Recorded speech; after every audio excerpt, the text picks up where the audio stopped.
Hi! In front of me is OPPO RENO 5G, and today I would like to show you how you can operate voice recorder on this device.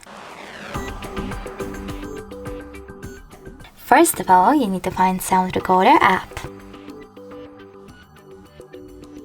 Now click on Allow in the pop-up and choose Standard over here. Then you need to select one of those modes, standard, meeting or interview, by clicking on the chosen one. Then start your recording by tapping on this red button. As you can see, recording is now on. In order to pause it or unpause it, click on the same middle button. If you wish to add a bookmark, click on this left one. And if you wish to end it and save it, click on the right one. Now name your recording however you want to and tap on save. As you can see, mine is over here. If you want to play it, just click on it. As you can see, in order to delete it though, you need to hold it.